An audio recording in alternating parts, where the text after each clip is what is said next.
When my mom said it, she sounded tired, not cruel. It's just a lot this year, she told me over the phone. Too many moving parts. Let's skip you coming this time. We'll do something smaller later. She said skip the way people say postpone, like it was temporary and reasonable and no one was being singled out. I said okay before my body caught up. I always did. Saying okay had been my survival skill since childhood. It kept conversations short. It kept hope alive in a thin, unexamined way. After I hung up, I stood in the kitchen for a long minute with my phone in my hand, staring at nothing. The house smelled like cinnamon because I'd already started baking. Muscle memory. Tradition outpacing reality.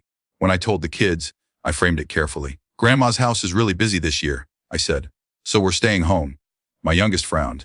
Did we do something? No, I said too fast. Of course not. They nodded, but kids don't accept answers just because adults provide them. They file things away. They look for patterns. That night, after they went to bed, I wrapped the gifts anyway. Not out of optimism, out of inertia.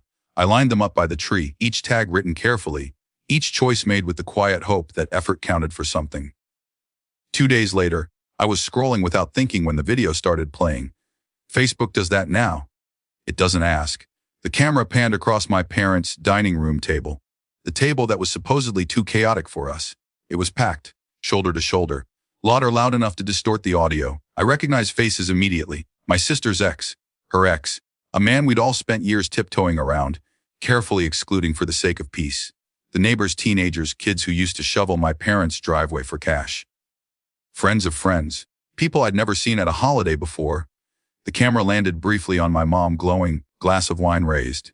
I felt something drain out of me, not anger exactly. More like the final surrender of a theory I'd been defending too long. The reason hadn't been chaos. It had been us. My oldest walked into the room while the video was still playing. She watched for a second, then asked quietly, "Why are they all there?" I didn't answer right away. My youngest started crying first. Big, embarrassed sobs. They said we couldn't go. I muted the phone. I know. I said. My voice didn't wobble. That surprised me. I sat on the floor with them until the crying slowed. I didn't explain. I didn't excuse. I just stayed present in the discomfort I'd usually rush to smooth over. After they went back to their rooms, I turned the lights on and looked at the gifts. They were all still unwrapped. I hadn't gotten that far yet, just stacked neatly, hopeful and unfinished. I laid them out on the rug and took one photo, clear, unemotional. Then I texted my parents, returning these today. No punctuation beyond the period.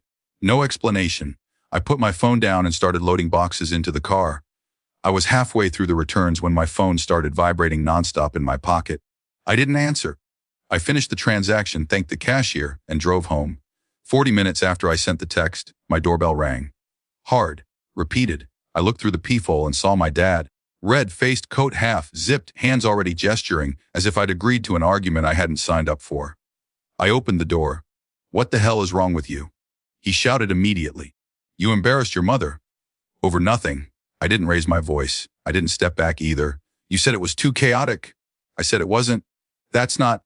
He stopped, recalculated. "You're being dramatic." Behind me, I could hear my kids on the stairs. Watching. "I'm not," I said. "I'm being accurate." He scoffed. "So you punish us.